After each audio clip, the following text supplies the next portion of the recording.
Okay, yes, Director, at pag-usapan nga po natin itong APCAS o itong Administrative Petition for Correction na Automated System. Ano ba itong APCAS at ano yung pangunahing saklaw nito, Director? Bombo Eli, maalala mo yung problema natin sa tagal ng mga dumarating na approved petitions? Yung dati kasi natin ginagawa, Bombo Eli, manual ito. Ibig sabihin, lahat ng dokumento ipapadala sa central office, i-review ng central office, ibabalik ito through mail. So, alam natin, pag ganito yung proseso, medyo mabagal yung ating pagtanggap ng ating mga finality or mga approved petitions.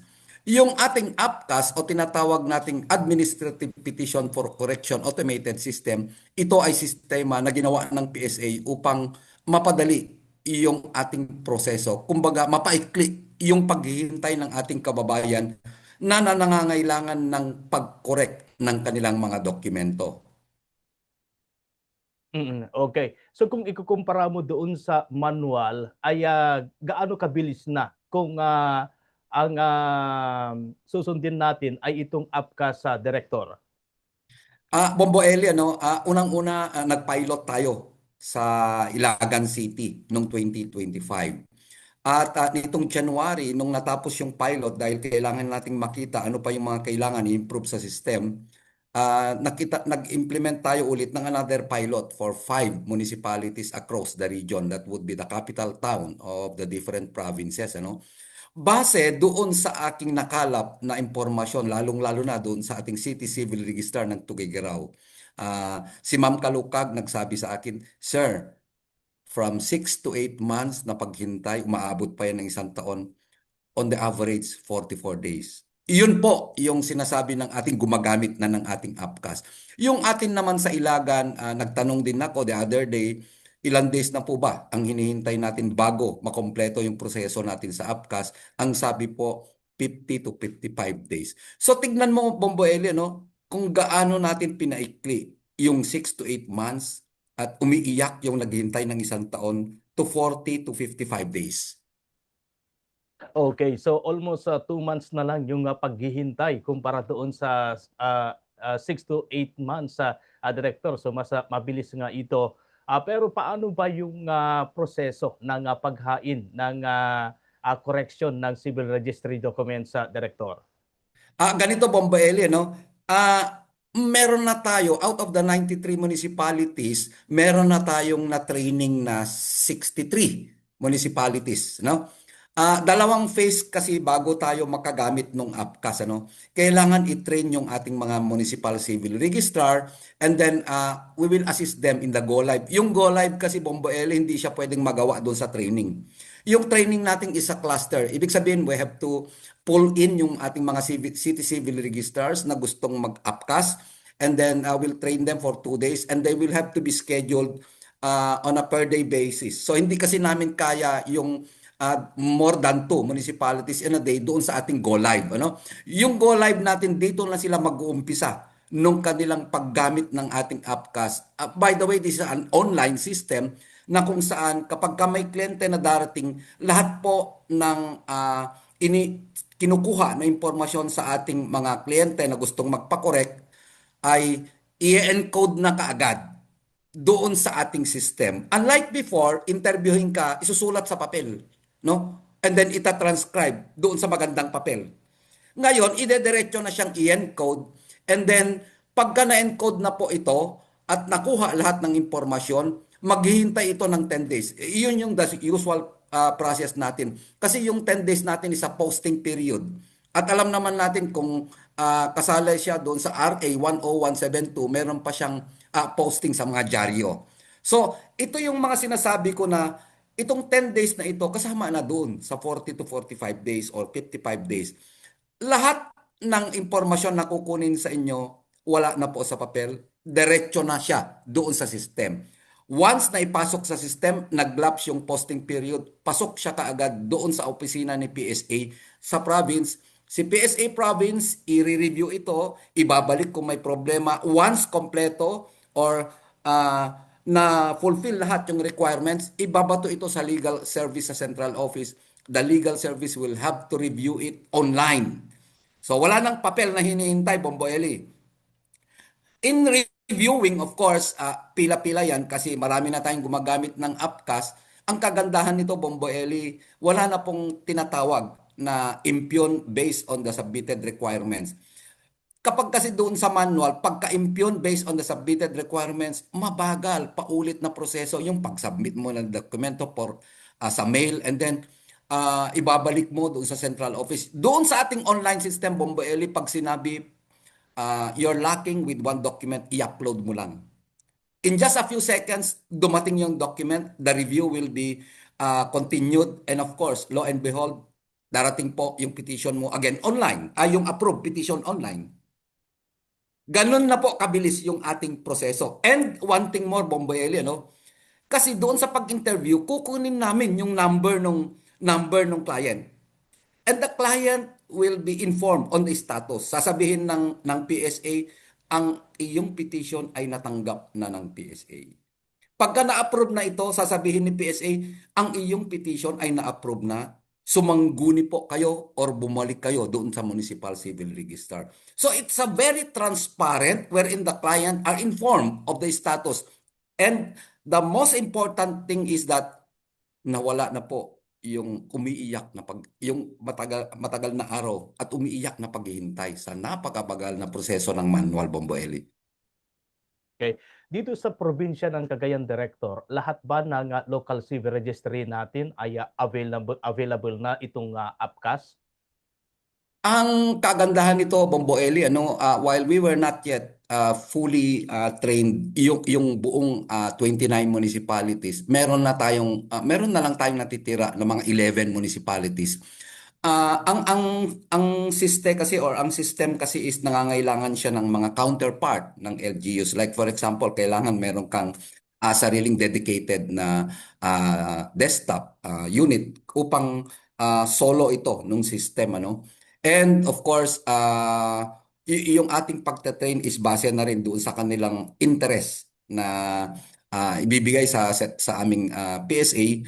At dito natin makukuha yung number kung sino yung ating mga ite-train. Out of the 29 na kapag na tayo ng 18 na munisipyo, out of the 18, meron na pong gumagamit na about 14.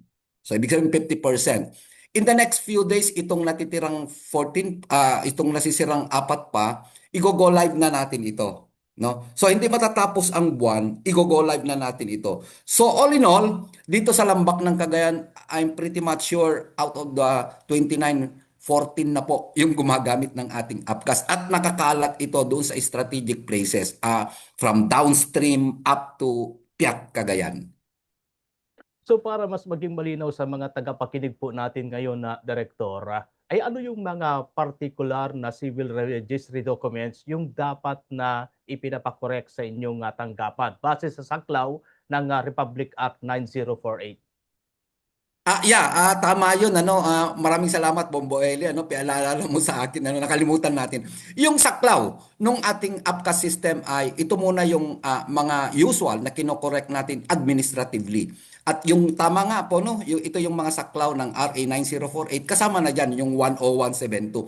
Yung 9048 kasi is clerical errors or correction of first name. Yung 10172 sinama na natin yung correction ng birth date and month. No? Wag yung year, Bombo Eli, kasi madugo yan, sa korte yan. And then kasama na dyan yung sex. Halimbawa, na ilagay Bombo Eli, female sa birth certificate mo. Pumupunta ka sa amin, male ka naman pala. And then that should be included doon sa administrative petition. So kapag ganito ang problema, dumulog sa ating civil registrar and then ipapasok ito doon sa petition for correction. So yan yung malinaw, hindi na dadaan sa korte, kundi pwede nang magdirekta sa tanggapan ng local civil registry natin.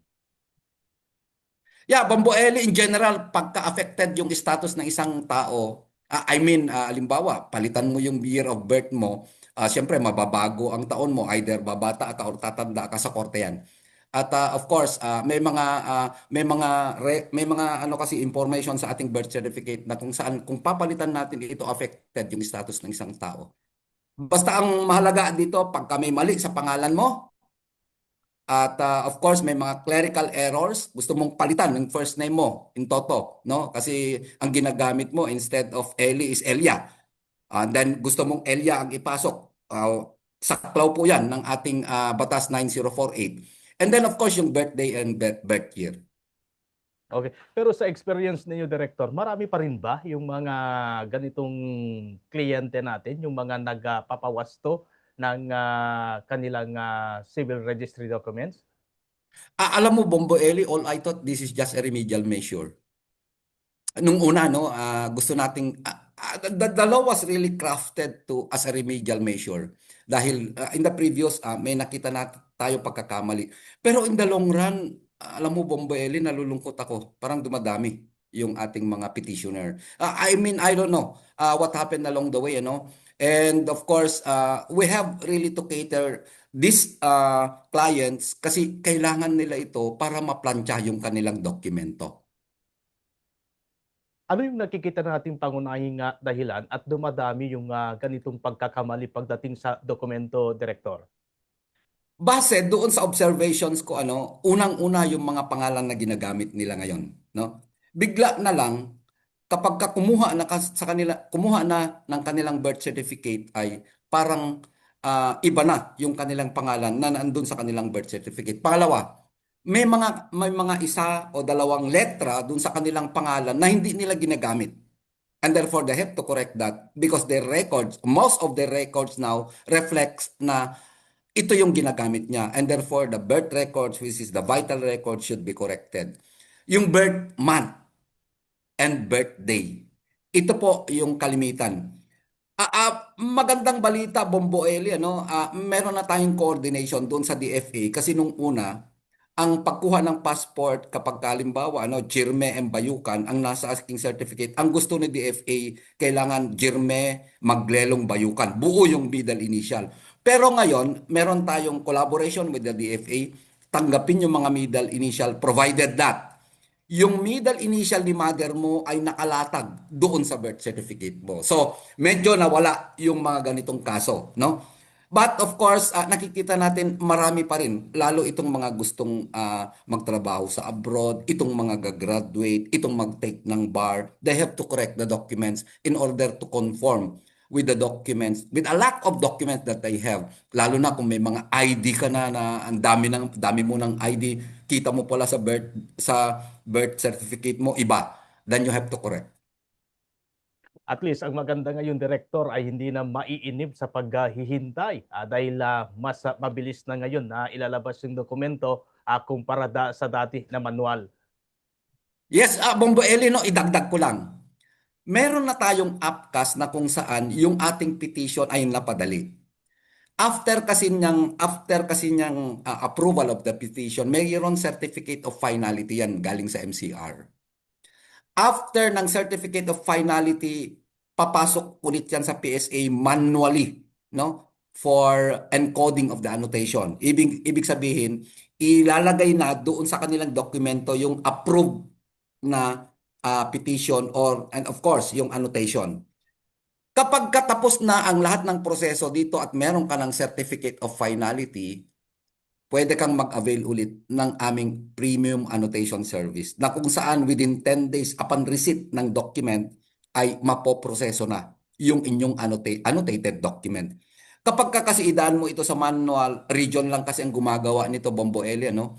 Sa atin ngayon, tambak tayo, no? And it took us almost 1 month, no? For every document, for one document bago ito maproseso. Yung ating sinasabi ko na premium annotation service ay 10 days lang po na-annotate na ang inyong document. Of course, Bomba Eli, I must have to put caveat, may bayad po yung ating premium annotation service. Kasi doon sa bayad nila, meron na po siyang isang kopya nung annotated document. Pero yung APCAS natin, binigay nating libre ito, yung system doon sa mga LGUs. And of course, a subscription agreement lang ang kailangan natin sa kanila with the local chief executive But sabi ko nga, Bombo Eli, doon sa mga sinisingil nila pagdating sa pag-file mo ng petition, it's another thing. It's within their control and jurisdiction. Wala po si PSA doon. Thank you, Bombo Eli. Pero may impormasyon kung magkano yung babayaran kung sakali, Director, para maimpormahan na natin yung mga tagapakinig po natin. At the minimum, Bombo Eli, ano, pagka correction of name, parang 3,000 yung magagastos mo kasi ewan ko, filing fee is 1,000 plus all others. May mga ano kasi like for example, kung kailangan ano siya doon sa print media, magbabayad ka of course kasi there are private ang mga ito. On the average, parang nasa 3,000 yung simple correction and then umaabot yata ng 5,000 yung mga birthday and then birth month, no? Yun yung nasa control ng mga LGUs, no? Base na rin doon sa ating batas. Okay. Panghuling katanungan na lamang, Director, sa ilalim ng APCAS natin sa panig ng petitioner, kinakailangan ba talaga na personal pa silang dudulog sa local civil registry or meron na ring online application natin, engineer? Pagdating sa tanong na personal, ano, not necessary na sila ang pupunta. But of course, we have to emphasize na of course they will still have to appear at the LCRO. Ito yung mga future direction natin, Bombo Eli. Pag na-perfect natin yung system, itatry natin kapag na kung saan kapag ka nasa bahay ka dapat pwede ka nang mag-apply doon. No? Ito yung mga future directions natin. And sa ngayon, pagdating kung personal ba, yes, of course, you have to appear at the LCRO. But, of course, again, you can have your attorney in fact. I mean, you can authorize, no? Pwede mo namang i-authorize ang inyong kapatid, ang inyong mga kakilala or relatives to file on your behalf. Sige. At Direktor, ano po yung panghuli po na paalala natin sa lahat, lalo na yung mga nagpaplano na mag-file ng petisyon para sa correction ng kanilang civil registry documents? Yes, Bombo Eli, ano, nakikiusap lang ako sa ating mga kababayan na kung saan bago po tayo pupunta doon sa local civil registers, alamin po natin yung documents. Alam mo kasi Bombo Eli, may mga dokumento ito and I need to secure this one in order for the petition to be processed. And wag po masyadong mainip kasi meron tayo talagang sinusunod na days. Yung 44 or 45 to 55 days on the average siguro pagdating ng kung buong Pilipinas ang gumagamit na dito, 2 months is good, no? 2 months is good.